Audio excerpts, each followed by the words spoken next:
This is the 8-9 Combo. This is the 8-9 Combo. I'm Brett McKay. This is Harry Jones. And, mate, we've finally done it. We've got our man, Tane Edmed, coming up very shortly. It's almost like a dream. A lot of people will know that I took a lot of grief in the early days, but now you're all coming around. Yeah, potentially. You're taking your Ed medication. Sorry. Yeah, good. Yep. No, that great rugby chat is coming up in just a moment. We've got him. We can't wait to get into it. But we start like we always do with cheers and jeers, and it's you leading off. Is it? It's you leading off, and you've sent me something to show. So fire away, and I'll get this going. Oh, okay. What did I send you? I have no idea. Put it up there. That will help me. There you go. Oh, that is your cheers. Hello. Okay, so my cheers is the greatness of Tane Edmed. I don't know what to start with. I looked at his Instagram feed, and there's 107 posts, and I derived percentages of what they're all about. And so this is my cheer. 2% are of Tane at bat, driving, mostly leg drives. 7% are at the beach. 9% are pivoting at 10, throwing, really sick passes. One is at the Taj Mahal. I don't know how that popped in there. And 8% are taking shots off the tee at poles. 14% are taking shots wearing shades. And 1% are taking shots throwing shade at Eton College. He's an old Trinitarian. I just did some research for you. And I like stats in rugby, so I thought I would get some non-traditional ones. Fair. I like that. Fair. I like the fact that he was taking shots. It reminds me of how every Instagram has some kind of theme, and that's what this one is, shots. Well, and to go back to your little image here for our podcast listeners, if you're following Harry on the socials, you would know about his cartoon work. So we're looking at a picture, a hand-drawn cartoon of Tane the Wallaby. I think you've been rough on the hair color, if we're honest. We might get his thoughts on that shortly. I have limited crayons and, artwork. I'm not really an artist. It's a resource limitation. I have been hired to illustrate a book. I have no idea how. By the way, I do that because I said he's Wallaby 990, and I think it was that 3-minute cameo where he got knocked out. And ask me about that too. I'm glad he's still alive and kicking. Yeah, exactly. Well, speaking of unlimited resources, I think we're going double cheers, and I've gone for you for jerseys designed by kids, and it was Kids Round in Super Rugby Pacific this week, and the Brumbies wore this fantastic jersey that, again, our pod listeners won't be seeing it, but again, jump on the YouTube channel and you'll see it there. This was the Brumbies jersey for the Kids Round, teaming up with a local charity, Win the Day, for this weekend just gone, and the jerseys featured the Brumbies logo, and all the sponsors' logos were all redesigned and hand-drawn by kids. And as you can see in the images there, even on the back of the shorts, the numbers on the back of the jerseys, they just look so cool. And they come really well. They look fantastic live. And you can head to the Brumbies and the Win the Day socials to find out how you can bid in the auction on one of those 23 match day worn jerseys. So go and check them out. It was all good stuff. So that is very a quick message. It was great. A quick message then before we get into this week's ep. If you are listening on the 8-9 Combo via Spotify or via Apple Pods or any of the pod platforms that you're using, just quickly hit your subscribe button, your follow button, whatever it might be. And if you're watching on YouTube, then just hit the red subscribe button down there in the bottom corner, and you won't miss a thing. And that's how you keep following us. That's just the easiest way to do it. Like 1,500 people have this year. This year, we've doubled our subscriber base in the last 6 weeks, basically. So we thank you all. 500 in 1 week. Yeah. We welcome you all if you've just jumped on in the last few weeks. And look, we hope you enjoy what you've signed up for. So we'll see how we go. Let's get into this, mate. I cannot wait to talk to Tane Edmed right after this. This is one of those really exciting moments for the hairy man where I'm not going to do the subject matter justice with the intro, so I'm just going to hand over to you, mate. Fire away.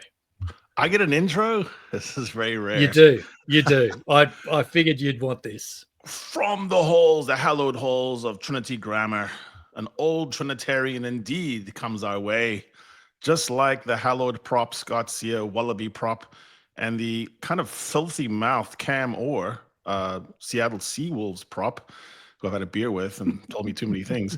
Comes a man who plays fly off like a prop. And other teams call it the red zone. His teams call it the Tane zone. Get ready for some Ed medication. Wallaby 990, the flamethrower, Tane Edmed. Welcome. G'day, lads. G'day, Harry. It's good to be here, mate. That's fantastic. Lovely intro. I don't know about that drawing before, but I'll take it. What did you think about the hair color, mate? I think it was rough. I think the color wasn't too bad. I wasn't stoked the styling, maybe. Okay. It was a bit permed. There's a lot like the Yeah, guys it that are hanging was. around my daughter right now. They're all these perms. Yeah. But apart from that, it was. I thought it was quite good. It's quite something to watch it happening in Yeah. person when literally the crayons come out. It's quite a sight. It's quite a sight. Thanks very much, mate, for finding time. It's a big week for you.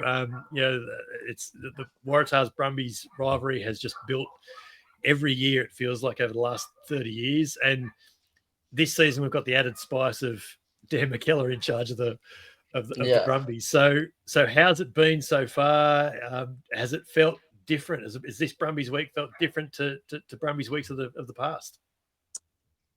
I think every week's felt a little bit different. Obviously a new coaching staff, so we're all still kind of trying to figure each other out, and kind of get used to the new process that's been brought in. In terms of previous weeks, I wouldn't say it's too much different. Dan obviously hasn't made it about him at all.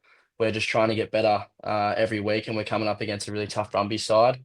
So I wouldn't say it's any different, but obviously there's that rivalry there between the Waratahs and Brumbies for a long time, and then obviously Dan being an ex-coach is a bit of added motivation, of course. So it's been a good week.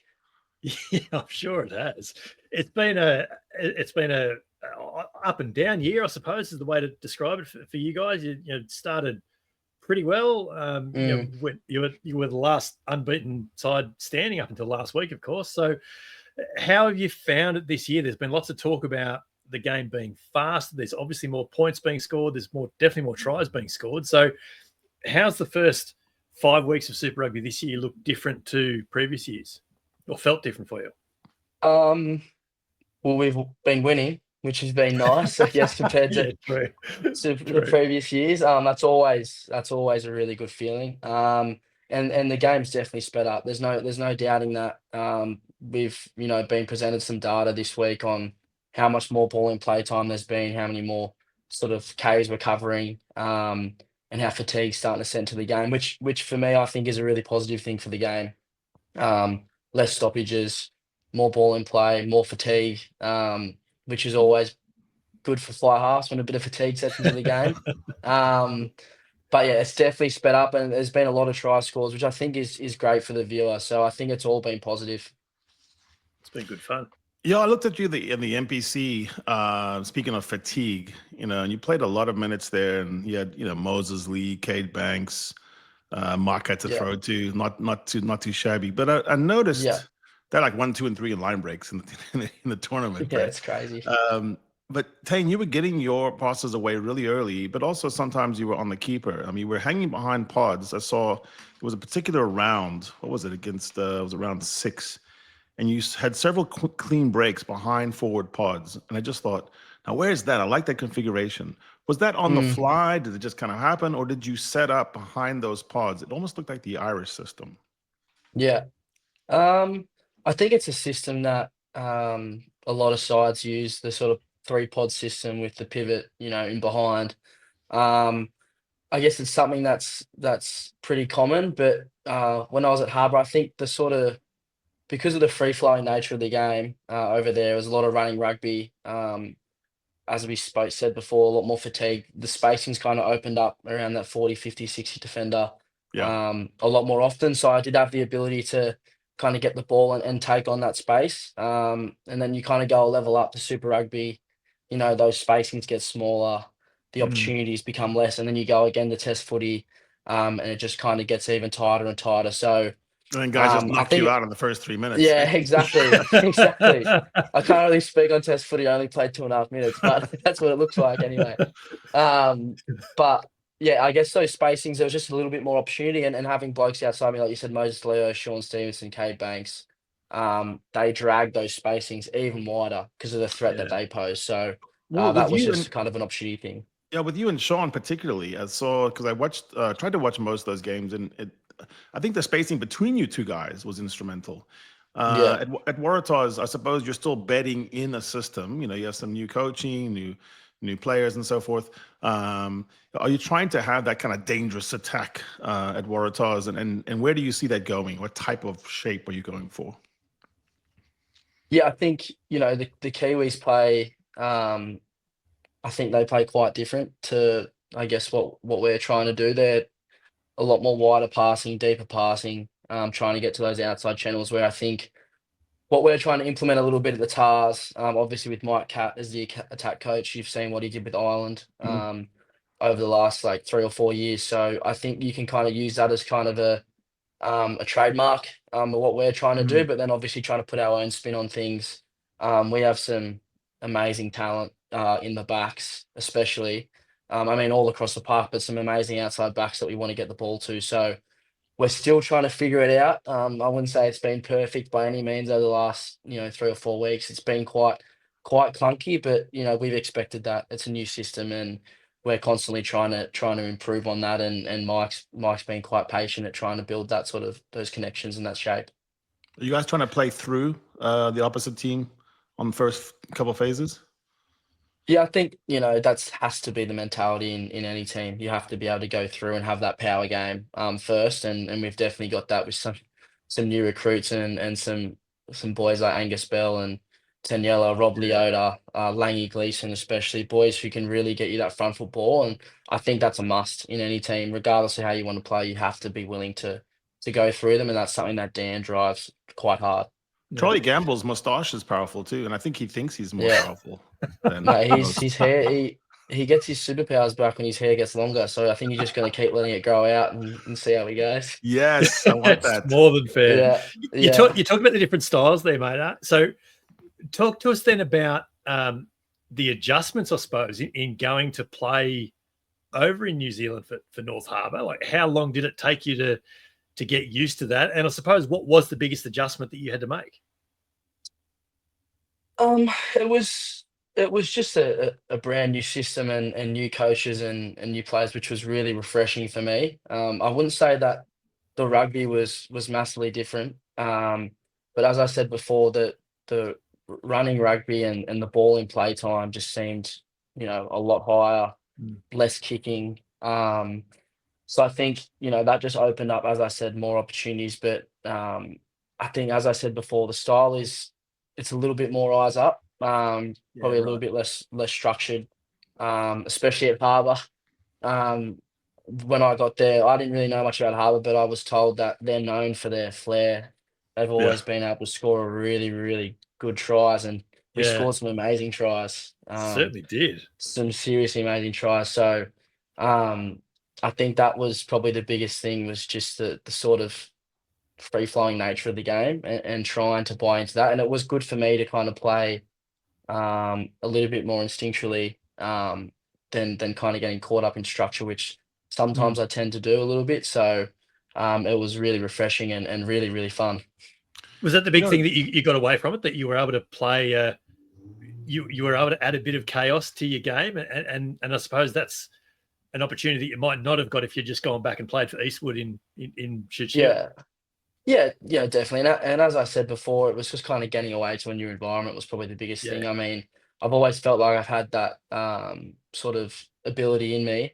It was just kind of that environment that kind of brought it out. And as I said, we had some really tough years at the Tars, and kind of just getting away and just enjoying the game for what it is was awesome, because when you're really emotionally invested in something, I love the Tars. It can be really draining and really tough when you're not going well. So to kind of get away from all that and start fresh, Mm. and just enjoy rugby for what it is was really, really cool. And it would have been nice to different see as you well. when- You're not just going to, sorry, mate. You're not just going to, Rat Park and Coogee Oval and Uni number 1. All of a sudden, you're going to Napier and you're going to Invercargill and you're all over the place. Yeah. It was it was. I'm so happy I did it, and it was a really, really cool experience for that reason. And meeting new boys, meeting Sean Stevenson, Bryn Hall, Moses Leo, seeing how they did things kind of off the field, socially, and how it can differ a little bit, was really cool. I guess that was kind of something for me as well that I noticed, how much time they spend together, off the field. They're always doing like carver nights, and always ended up at my flat as well, carver nights. I don't know how that happened, but it always, so I'd have boys in my house at 2 or 3 a.m. when I'm, sleeping. Did you see Jordy Barrett? Did he walk in there like kind of incoherent with a hamburger with a at 3 in the McDonald's bag morning? or something? Yeah. No, I didn't get to see that, but I heard that, a few of those boys, love a beer, which is great. You connect off the field. And that was really cool to be a part of. And they brought me in as an Aussie. I definitely got punished accordingly in all the court sessions for being Aussie, but that's all a part of it, isn't it? So it was really good fun. It kind of lasted long. Who was the judge in those court systems? The judge was Bryn Hall. Ah, nice. Yeah. And his deputy was Sean Stevenson. And they liked picking on me, but that's all good. And that's why you were best buds with them. You always tell how popular a guy is in a team by the jubilation and numbers of people that flock to them when they score a try. And luckily, you scored a lot of tries, and you actually kicked a lot of points too. Whereas at Waratahs that whole year before, you were mostly chasing down Sevu Reese. You didn't have a lot of chances to run through. Yeah. It did look like there were more decoy runners. It did look like there was more setup in the front of you that allowed you to pick holes or do pullbacks there. And I'm wondering, I keep hoping the Tars will bring in that next layer. And I'm sure Mike Cat's got it, ready for you. But you did have to kick in the end. You were the designated kicker, and you have been in every club you've been in, I think. Your kicking setup to me looks really simple. It's actually really straight on. It's straight direction, that one swing of the arm back, and then 3 steps, and boom, you're through. Have you ever changed that? It almost looks like a cricket stroke. It's just fluid. Look, it's a golf swing. Yeah, it's a really fluid golf swing. Yeah. Well, you compare your goal kicking to golf swing all the time. It's a very similar action, and for me, it's something I've always loved. Goal kicking, like loved it. Like ever since I was a kid, my old man would be maybe switching between, the league and maybe a TV show, and every time they score a try, he'd go to switch over, and I'd be like, no, you got to watch. We got to watch the goal kick. You know what I mean? We got to watch it.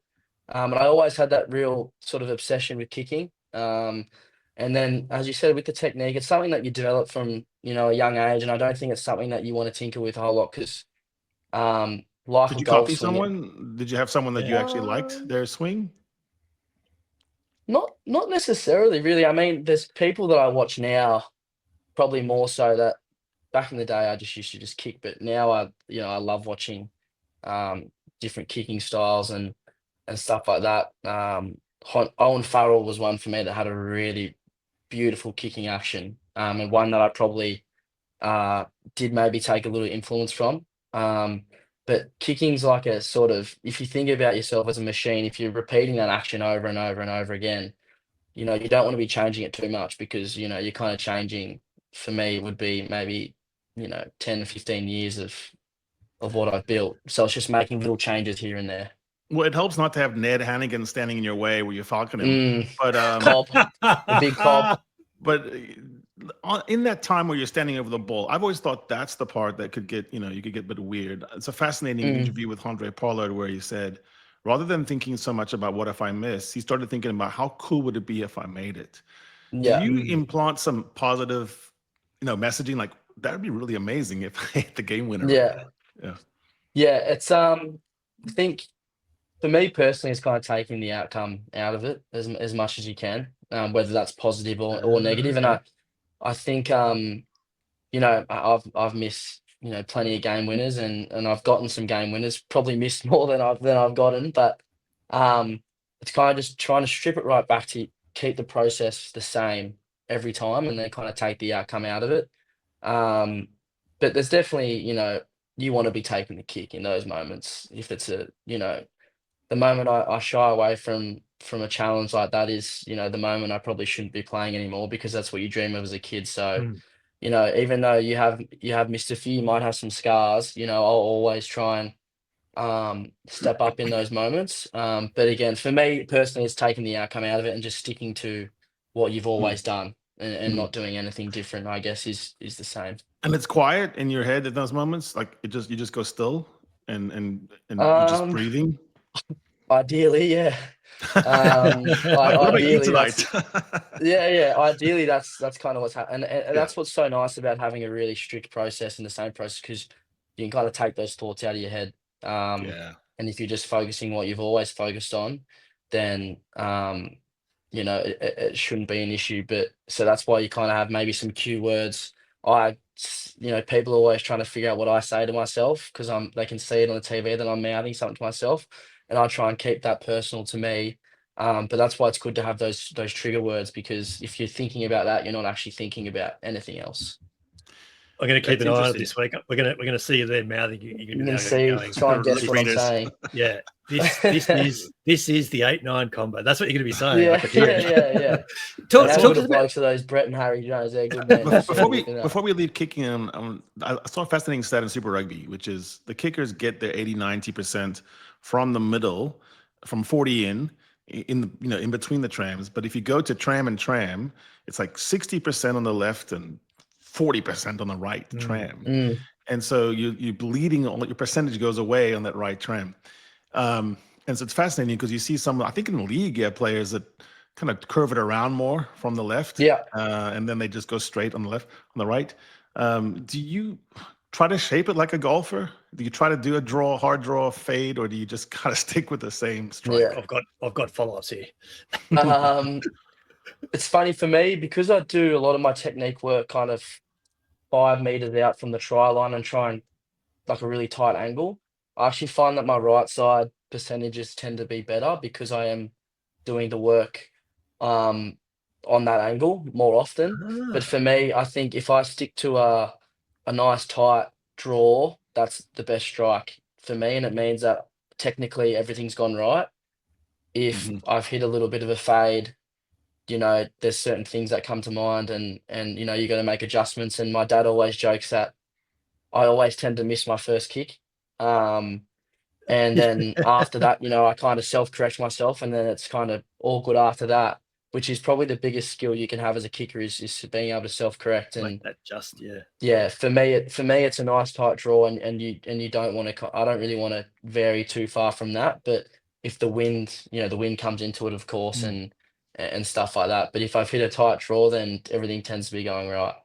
So my follow-up there is, in New Zealand last year, were you using a Gilbert ball, or were they still using the Adidas ball over there for last year? No, it was they've gone to Gilbert. They went to Gilbert. So they had gone to it last year. Okay, I always enjoyed kicking it when I was 2021. I think Super Rugby Trans Tasman. You used the Adidas ball for the New Zealand, and I like kicking the Adidas balls. I feel like this is a little bit of a kicking nerd, because you think of I love this. Even think this about. Is great. But the Adidas balls tend to be a little bit skinnier. They're kind of shaped more like a league ball. Exactly right. Yeah. Exactly so therefore, I actually find them easier to kick in terms of punt kicking and general phase, because the league balls and the Adidas balls just fly a bit truer.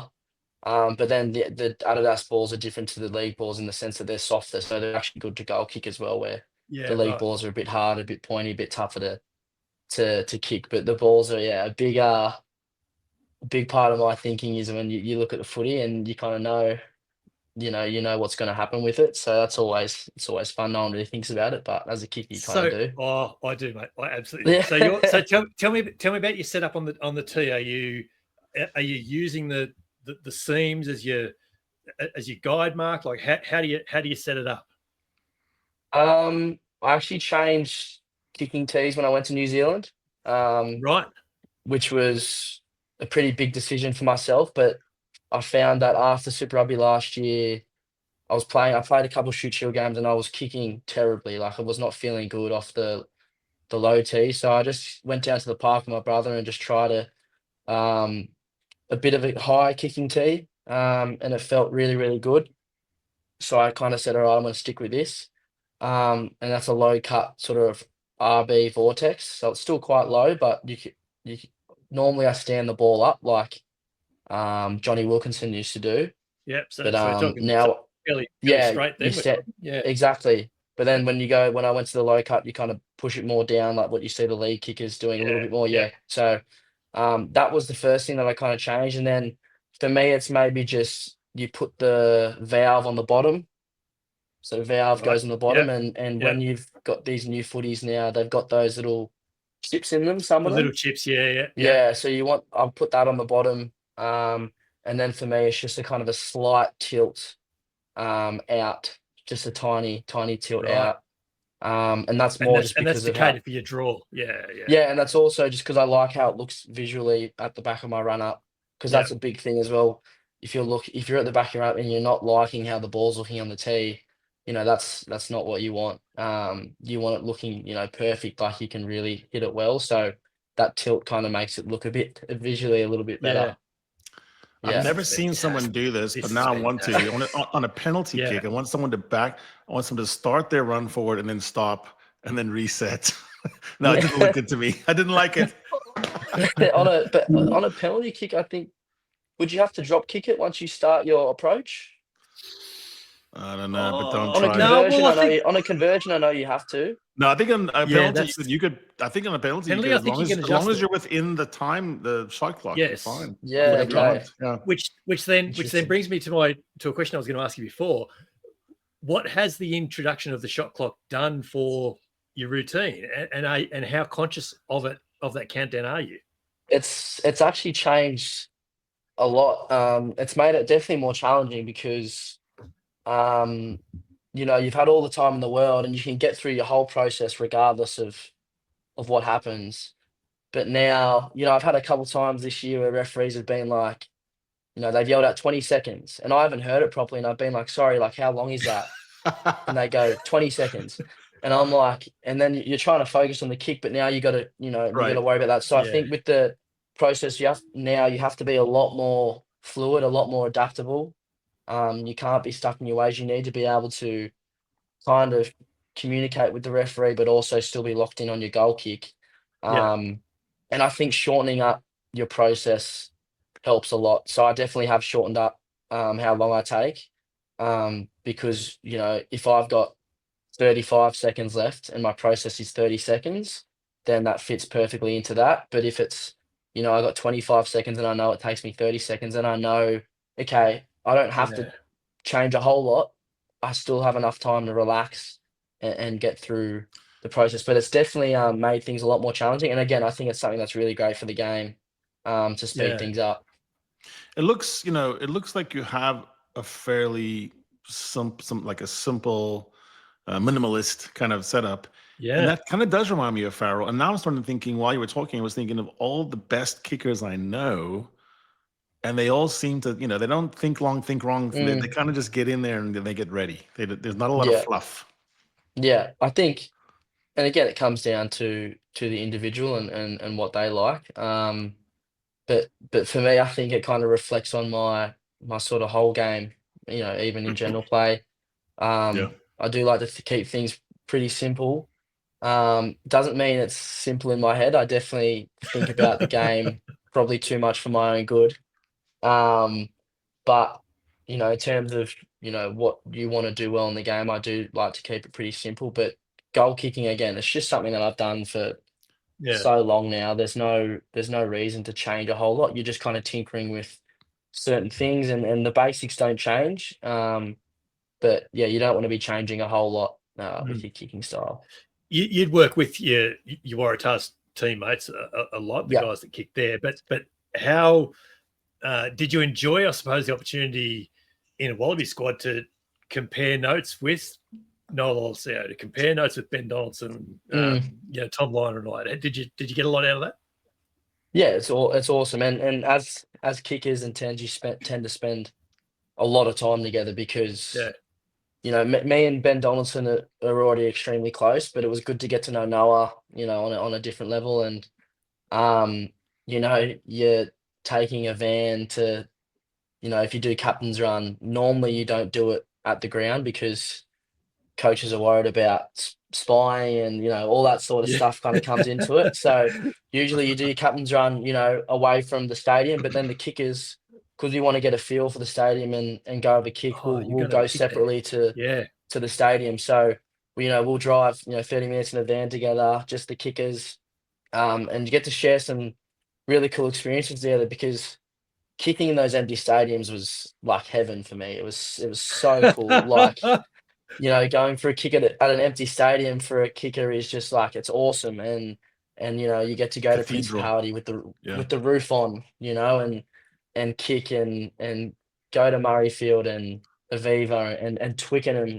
When I went to Twickenham to have a kick, I wasn't even playing when I'm like, I might not get this opportunity again. You never know what will happen. So, I just really, I didn't really have to go because I was in the non-23, but I'm like, no, I'm definitely going to have a kick. Want to go for a kick, Yeah, exactly, because it's so fun and you get to share those experiences together. And then, of course, you kind of, watching each other and you're like, oh, this is what I noticed on that kick, and they can take it or leave it and they do the same with you. And sometimes, Donna will turn around and be like, oh, what'd you see there? And I'm like, well, you did this. That's what it looked like to me. Yeah. So, having those relationships as in positional groups is awesome. And obviously you're always competing. But you tend to actually have your closest mates, in the same positional groups. There's no surprise because you're also really similar people, similar personality traits. Do you have places that you prefer to kick at? Do you have, favorite stadiums that fit your eye?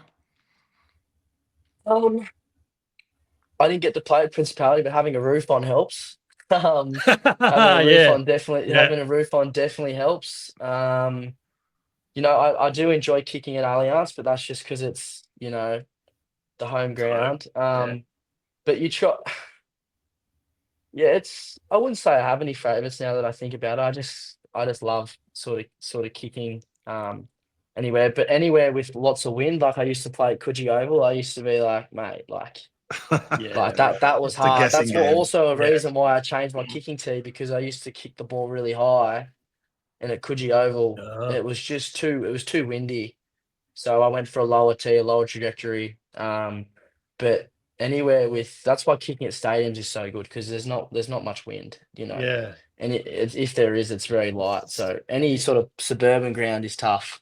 This is outstanding. I knew we would touch on goal kicking. I didn't think we'd go full-blown goal kicking. This podcast. People are going to fall asleep. Brad's getting all giggly now. I love this sort of stuff. I love this sort of... We could really deviate and talk bats if you wanted to, mate. But, maybe we won't derail it. Don't get me started on cricket kit, mate. I was a cricket nuffy when I was a kid. Do you play golf then? Do you really analyse your kicking like you would a golf swing?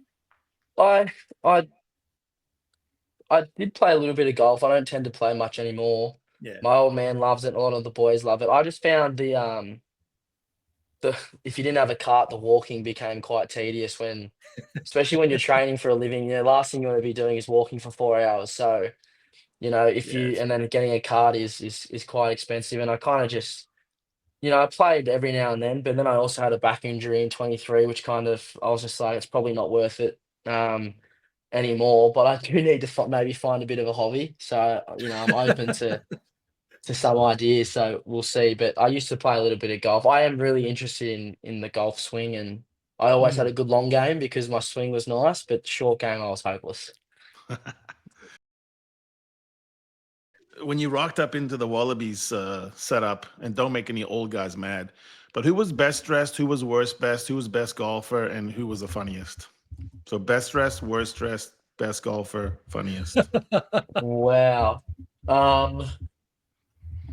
Best dressed. Tom Wright was always pretty well dressed. Oh, cool cat. Yeah. Funniest. Jake Gordon, for me and him are pretty close. He's Is it? quite an interesting character. Him and Carlo together. That could be Carlo hazardous Tosano. since he's your Carlo 9. Like, are you Tosano. joking? Are you being Yeah, serious? right.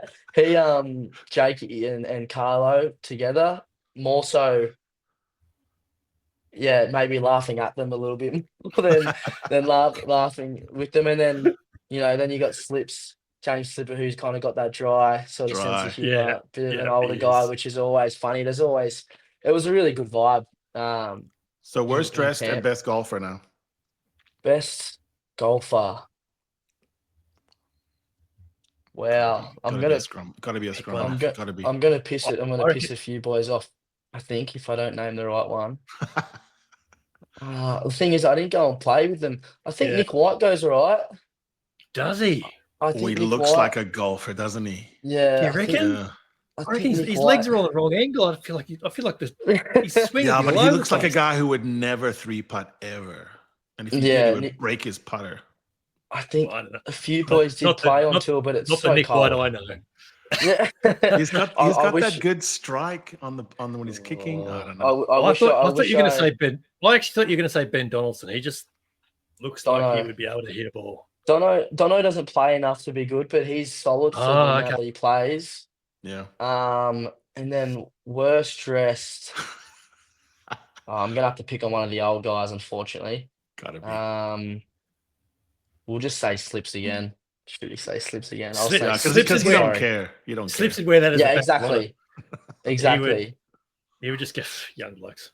Yeah, exactly. I'm gonna say Slips. Sorry, Slips. How good was it to be able to be in a squad and learn from the likes of him and Yeah. Alan Alatoa, Lukan Salakai, guys have been around and seen the rugby world. And it was, and that was the thing that I was so excited about. I kind of said to myself, if I went through the whole tour and didn't play a game, for me it was still a massive win, and just for that reason I could develop and see how I went about things and just being in the environment, it definitely is intense. Don't get me wrong, it's I had a few tough training sessions early doors.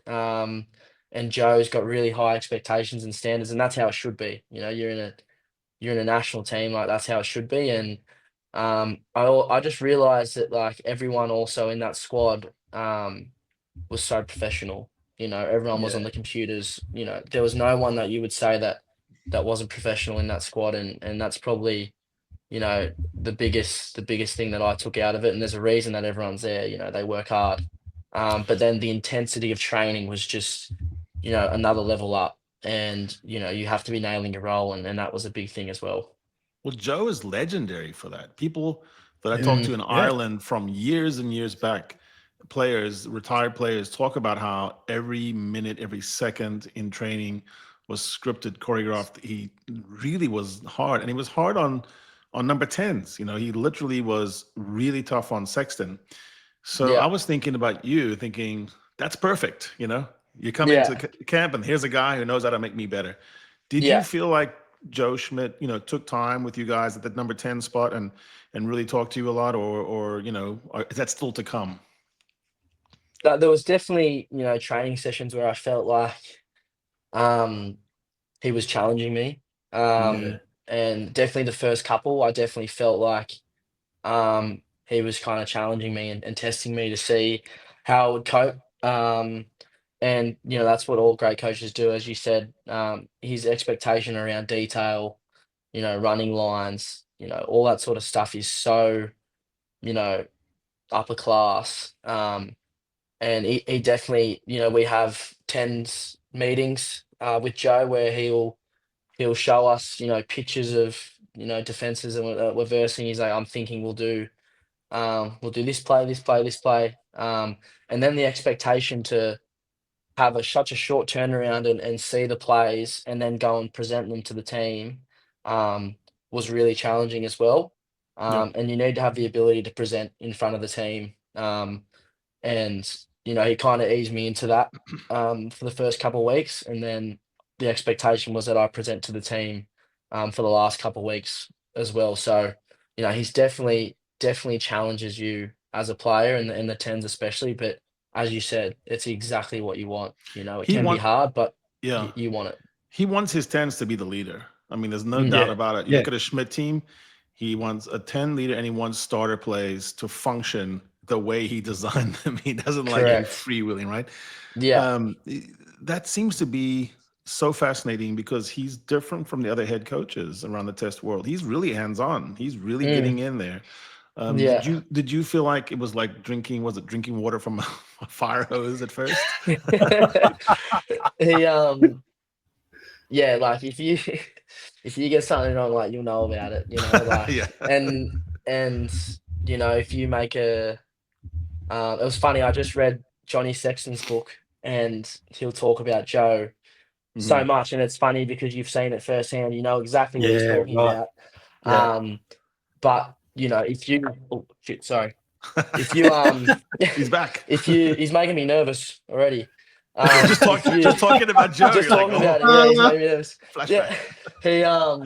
Yeah, he Sorry, Joe. if you don't get a line right or you get an action wrong, you'll know about it, and occasionally he'll bring the whole team in and talk about it in front of the whole team so that they get the point, and they, you kind of, so everyone else can kind of see, okay, that's the standard, that's the expectation.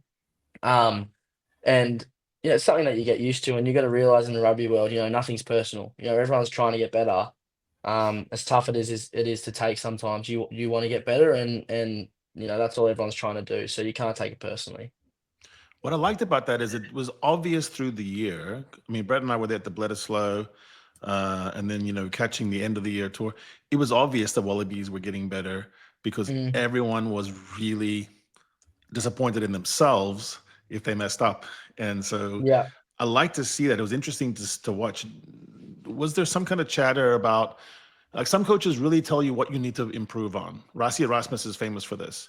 Each player has a brief. He calls them personally, he emails them, he chats them. You need to carry better because your presentment is bad. I love your work in the lineup. Does Joe kind of interact on that level? I wouldn't say it's as individualized as probably what you've just said. It's more so, in team reviews, training reviews, a clip will come up of you. Your positional group. Yeah, exactly. And if he didn't do, what he wanted to, he'd tell you.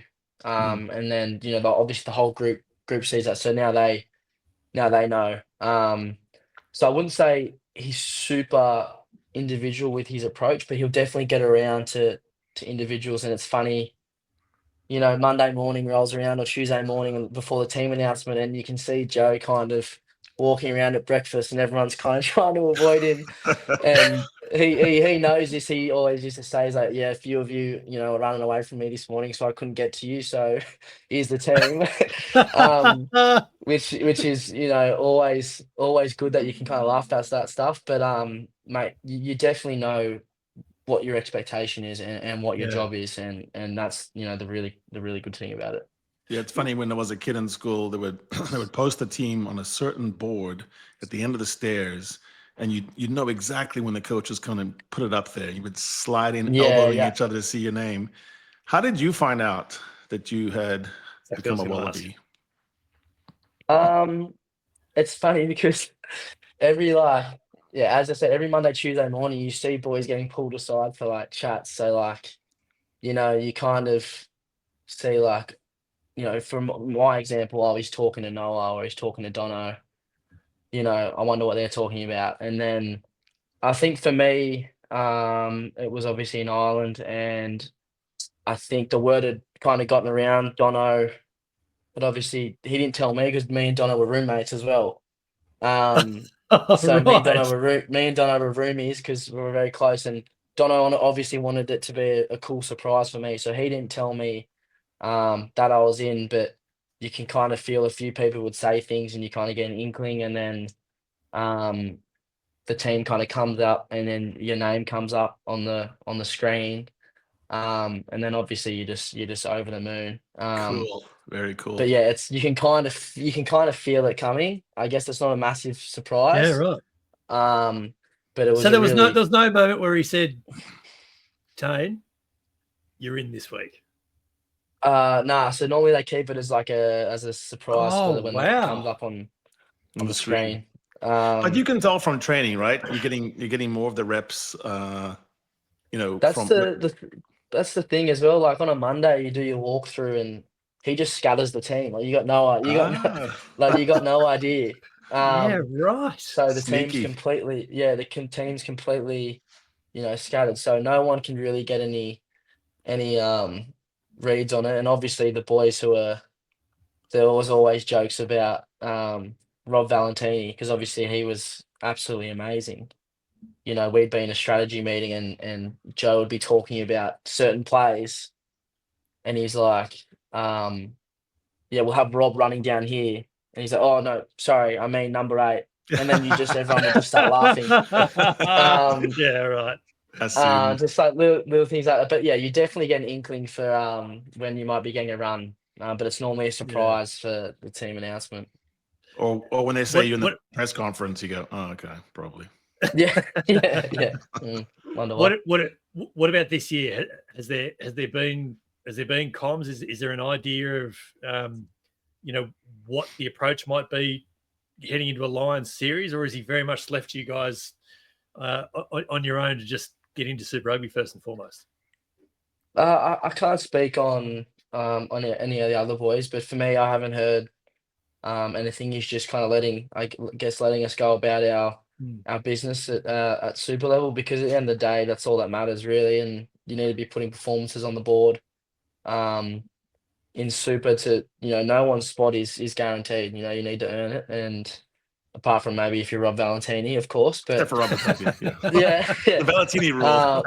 Yeah, exactly. But no one's nothing's confirmed, and I'm sure if I was to reach out for some feedback, he'd be happy to give it. But at the moment, everyone's just going about business. Very early days in super, so everyone's just trying to play well for their clubs. I reached out to Joe to say, how do you like people to celebrate when they score tries, Joe? I just want to make sure I practice that. Yeah, it's funny. He got into Max Jorgensen the whole of spring tour after his game-winning try celebration. He kept calling him Superman in every review. That was risky. I gotta say that was risky. Yeah. That could have been horribly wrong. Yeah, young Jorgo, just 20-year-old, just went scoring when he tried in front of 80,000. But he'd have little jabs like that, which is really funny as well. Yeah. That's funny, and he's got you all second guessing enough that you don't know whether no news is a good thing or a bad thing. So yeah, exactly. You're just permanently on edge. Yeah, exactly. Did you get to see any of the Six Nations recently and pick up any sort of the trends up there in the north? Yeah, I've been watching a little bit where I can. Watching the French is always entertaining, like that crossfield kick in his own 22, like just backwards, just like stuff like that. Just blows your mind. It's a 50-meter exit. What are you guys talking about? Yeah, I know. Kick on kick. It was actually a really good exit. I've seen enough of Dan McKellar on the training track to suggest that you don't do that. Yes, correct. But the game defense systems are becoming so strong. It's really, from an attack perspective, it's becoming more and more challenging, and I think that's why it's good that the game's kind of being sped up. Because people want to see tries, and people want to see the game evolve. But I think that's the biggest thing for me, is just, and being on spring tour, just seeing the intensity, the rise in intensity, and the defense, the contact areas are just, a level above. So that's probably the biggest thing for me. Well, that's why I'm one of your biggest fans, because I think you're a tough boy and you play physical 10, and there's nowhere to hide a 10 on the rugby pitch anymore. You've got to be a guy who can make a tackle. Yeah. You saw what happened when a couple of teams in the Six Nations tried to do that, and they were found out. The French found, okay, you're going to have Alex Mitchell there. I'll find him. I'll go buy him. Yeah, for sure. Yeah. Interesting. It's something you got to be tough these days to play. Maybe not as tough as back in the day when you had people stomping on your head and your hands and all that sort of stuff. But boys are getting bigger, and contacts are getting bigger. So you got to be willing to cop those hits, especially as a 10. If you want to put people in the space, you got to be willing to, to cop some whacks.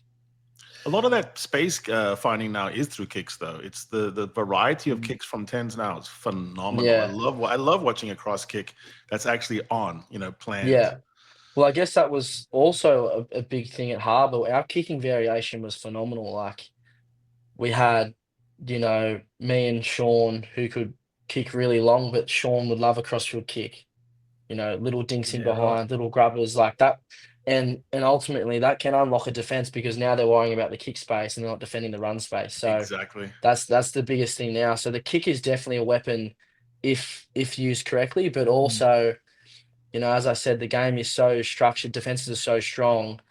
You want to be defending from a controlled aspect. So if you put in a kick that's not on and it's unstructured now, teams light up like that, especially like Fiji, the Kiwi teams, like they'll light up and they'll take that opportunity. So it's a bit of a double-edged sword. You can't just be kicking willy-nilly, but it's definitely a weapon these days. Tane, do you guys set up a 50-22? Is there an actual call before a set piece and we're going to go and set it up? I think it's only really off scrum where you're probably looking at a 50-22, just because you kind of know what the defenses are doing. You can kind of preview that, and you talk about potential kick options off a scrum.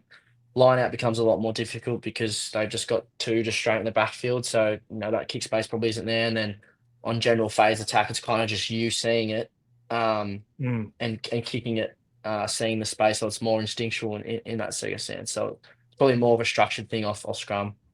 Cool. Which is interesting in itself. Mate, this has been a fantastic chat. It has been really, really enlightening. It's just been good to, get to know what makes you tick. I'd love getting into the goal kicking mechanics. We could do that again, no doubt at all. Awesome. So, no, thanks very much, mate, for giving us some time. And we haven't even really talked about what's coming this weekend, but best of luck, I suppose. Thank you very much, guys. Yeah, it's been fun. I appreciate it. Yeah, I'll see you in Australia for the Lions. Yeah. Let's run hope into so. you then. This is the 8-9 combo with Brett McKay and Harry Jones, and mate, we've done it. We've finally got Tane Edmed on the pod. That was great. I love that chat. Good lad. He's honest as the day is long. He's obviously not a guarded guy. He's generous, I think, with how he walked us through some of his thought processes. Just cannot, he's the guy in Australian rugby that I just want to succeed. I think this guy is the real deal, but we'll see. Yeah, no, we certainly will. And I mean the goal kicking setup and goal kicking 101 was fantastic. But you guys just you were like a hypnosis. You were like, this is good. Just keep talking about good seams, ball seams and lie angle and all that sort of stuff. Yeah, it's great. It was really, really good. You'll have noticed by now that the guest program has moved to midweek, and we're now kicking off the week with the weekend postmortem, which looks back at all the big games and all the big results each weekend. It's out late Sunday or maybe early Monday morning, depending on where you are in the rugby world and obviously when we record it. So games of the week, mate, there's some interesting games coming up. I think we've probably got to start it with Super Rugby this weekend. It's round 6. And I think there's two that stand out there. The Saturday evening games, the Blues Crusaders in Auckland and the Waratahs Brumbies game that we've just spoken a little bit about with Tane. Yeah, the Blues are the new Crusaders and the Crusaders are the new Blues. So that's switched that's places, and it's actually very confounding for our brains. But that is the one I've circled, and plus, you're one where we'll see how Tane goes. We have had a pretty good track record of having people on, and then wonderful things happen. So let's just everyone. Yep. Let's get like a pod spirit together and beam good vibes. Absolutely. Although Brett would say not too many good vibes. No, I didn't say that to him though this week. I definitely was thinking about it. Yeah. Waratahs Brumbies is 5th v 4th. Blues Crusaders is 9th v 2nd, but it still doesn't throw the numbers out the window. The Blues Crusaders is an old-fashioned Auckland versus Christchurch. We're the big dogs, and we provide all the players. No, we are. Yeah. Crusaders are playing some very nice rugby. They are spreading the field, getting a lot of channels of attack. It looks like they have sorted out a few things. They also probably have a bit of a chip on their shoulder, I would think. No doubt. Dare you question us? Yeah, they've had their backsides smacked a bit in the last. The whole month world or was like making fun of them for a year. I think they remember that. More than a year. Yeah, exactly. So anyway, we'll see how that plays out. It's round 13 of the IRC. There's 6 rounds to play there, so we're starting to get to the pointy end there. I think we're picking from a group of 3 here. Glasgow Munster at the Scotstoun on Friday night. Benetton Edinburgh in Treviso on Saturday interests me. And then Bulls Leinster in Pretoria on Saturday. That's third against first. I'm guessing that's what you're going to start with. Absolutely, Glasgow. You're going to Glasgow as well, Munster. Yeah, righto. With Munster, I like that matchup. At this stage of the season, with this many rounds in, I actually look a lot at points differential because that's the surest. By this point, you are exactly what your points differential tells you are. There's no doubt about it. You can don't even look at the win-loss. So that's interesting, and I think the Bulls hosting Leinster is interesting, depending on what Leinster fields, what kind of that's what I was going to ask you is are Leinster going to manage their squad that goes to South Africa again? It feels like that they probably will because they've got bigger fish to fry. Just on Glasgow Munster points differential, Glasgow plus 129, Munster -7. -7, and there's 11 points and 2 wins between them on the table. Second against fifth. It seems like if you're Munster and if you're going to make a real charge in the IRC, this is one of those games. You circle it and say, if we can pull the upset against a very tidy team, that's a good one. In Glasgow, it's a good win. Yeah, absolutely. I've heard that Leinster did send good players, but it's still up to who they pick on the day and how they configure it. Obviously, coming off Six Nations, that's brutal. But that's where Leinster having Jordy Barrett, Archie Snyman, and Rabah Slamani can really help they're you. They're still pretty well. Are they in South Africa for 2 weeks? Yeah, I think it is. Exactly. Yeah, proper tour. Benetton Edinburgh is 13th against 7th, but there's only 2 points between them. And so if Benetton win that, I think they could maybe even sneak back into the 8th with other results. So we'll see. We'll see how that plays out. It's round 12 of the Premiership. It's Derby week. So Northampton, Leinster, Newcastle, Sale, Saracens, Harlequins, Bristol, Exeter, Bath, Gloucester.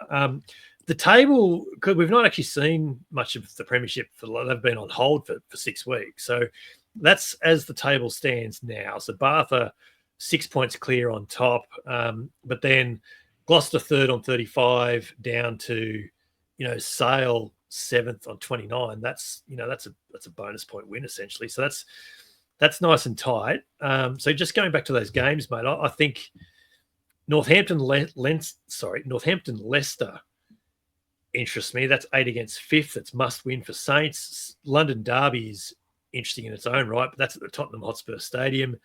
And then Bath Gloucester on Sunday at the Rec is 1st against 3rd. So that's going to be a belting game. My Maserati is better than your Maserati. 1 Maserati, 2 Maserati. These are my people. I'm making fun of them that they're my people. So I will always enjoy a Sarries Quins. People will say that's a one-sided derby because it's like the Sarries are thinking, but we don't even think of you at all, whereas the Quins are obsessed. But no, it's good fun. I do think, the Saints and the Tigers, I think that's a rip-roaring one.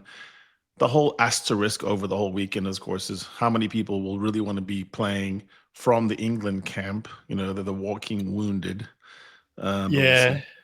Yeah, that's a fair point too. And without teams, it obviously makes things a little bit harder. But nevertheless, we'll cover it all off in games of the week over the weekend. What are you up to? Top 14. It's round 19 there. I'm going to talk to you about Po Montpellier being 9th v 8th. They're both on 38 points. Both can go into the 8 with other results. Or the obvious one, I think, is Bordeaux Toulouse on Sunday. That's second v first. Yeah, it's hard to go by the Bordeaux Toulouse matchup. The heartland of rugby, flush with 7 million people watching their test matches.